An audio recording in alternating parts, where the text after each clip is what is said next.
Hello Virgo, Sun, Moon Rising, and Venus signs. Kamusta kayo? Sana'y nasa mabuti kayong kalagayan. Welcome back po sa Star Tarot. Kung bago kayo dito, welcome din kayo. Thank you sa inyong support.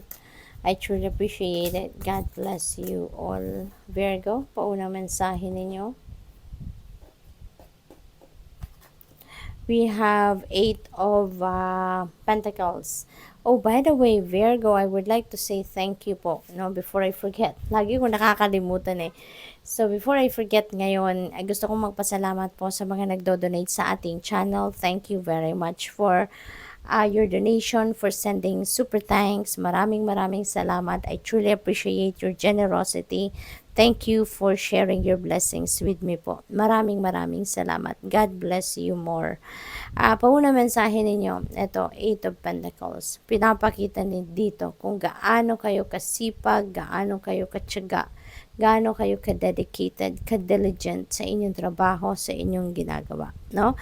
Maaari kasi na masaya kayo sa inyong ginagawa. You are loving what you do. Maaaring this is your passion. Kaya masaya kayo sa inyong ginagawa. Masaya kayo sa trabaho ninyo. Maaaring ganon. And yung sipag ninyo, no?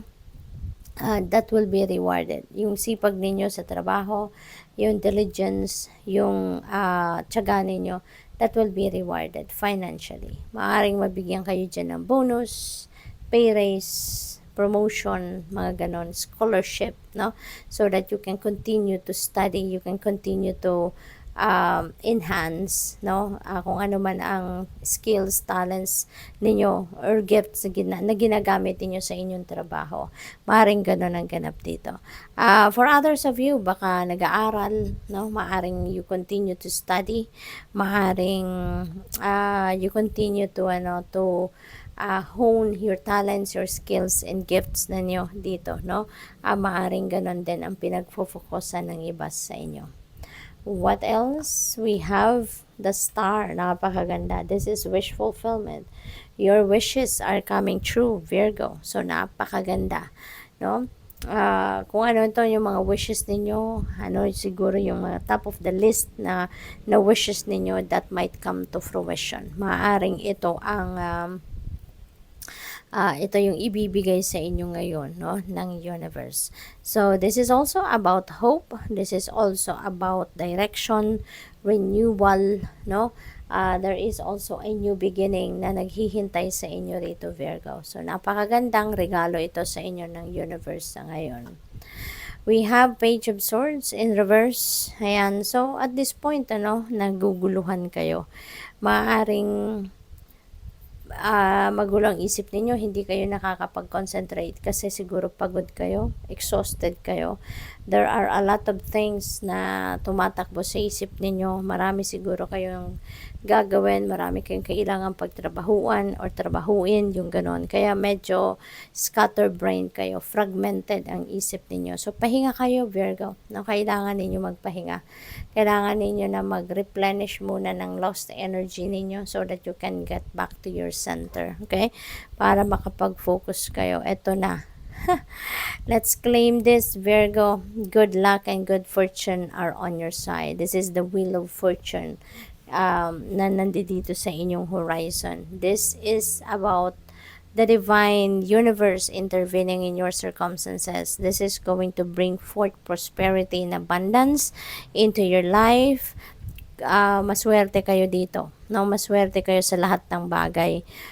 Pera, trabaho, karera, negosyo, relationships, at kahit ano pa man, mababalot kayo ng swerte.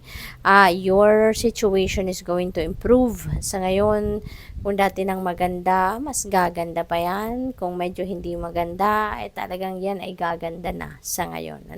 So, let's claim this. Ang mahalaga, with this energy and any kind of, ito din, sa star energy, napakaganda rin. So, tanggalin na natin kung anong mga bagay na pwedeng makasagabal sa mga energy na to. No?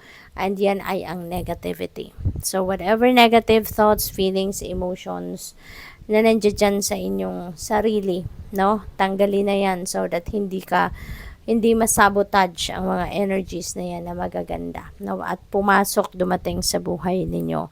Okay? So this is destiny at play, Virgo. No, this is divine timing. Things are going to change for the better. There are a lot of movements, lots of things going to happen dito. Magiging maayos ang lahat. Okay, magiging maganda na ang inyong mga sitwasyon. Kahit siguro sa mga gambling, no? Kung nagtataya kayo sa mga game of chance, maaring sa ngayon din kayo ay swertehin. Dumating ang panalo. We have 6 of cups in reverse. Ayan. So, ang iba siguro sa inyo rito, no? Virgo. Masyado pang attached sa inyong nakaraan. Maaring influensyado pa rin kayo ng inyong nakaraan relationships, mga ganon. Kaya, iniimbitahan kayo rito na it's time to move on. Okay? It's time to move on. Tama na yung influensya sa inyo ng nakaraan ninyo in the past. It should have no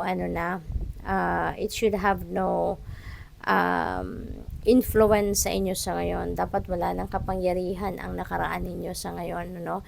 Move on na and embrace something new. Embrace the newness na sa buhay ninyo, okay?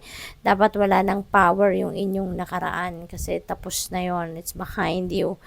Ayan, so meron kayong mental turmoil. Okay? Naguguluhan talaga kayo, scatterbrain, naguguluhan, Virgo. Maaari talaga na ungrounded kayo. Marami siguro kayong sakit ng ulo sa ngayon. You have so much on your plate, no? At here and there, aligaga kayo. Maaring ganon. Kaya, meron kayong kailangan pagdesisyonan, hindi ninyo madesisyonan. Ganon, wala kayo sa focus, no, Virgo. So, you need to, get back to your center. Magmuni-muni ka, magnilay-nilay ka, take a breather, okay? Step back from what is making you busy. Pahinga ka muna, okay, Virgo? You need to declutter yourself, your life, your mind, your heart, okay? Para makabalik ka sa sentro, makabalik ka sa balanse, okay? What else? We have judgment in reverse. Ayan. So, there is indecision. Definitely, may indecision. So, Virgo, parang ang bigat ng nararamdaman ninyo. Okay? Parang ang bigat. Parang ang dami ninyong gulo sa isipan. Maybe you have too much information on your head. Marami din sigurong nakalista, naka-line up na dapat ninyong asikasuhin, dapat ninyong gawin. And that is affecting you a lot, no? Nagiging parang nahihirapan kayo, yung ganon. Kaya ano na kayo, Virgo? Okay? Bigyan ninyo ng sarili ninyo na mag-meditate, no? Yung meditation, really helps a lot. Nagiging magaan ang pakiramdam, nababalik kayo sa sentro ninyo, nakakabalik kayo sa wish ninyo when you do meditation. So, if kung dati na ninyong ginagawa yan, gawin na ninyo uli. Okay?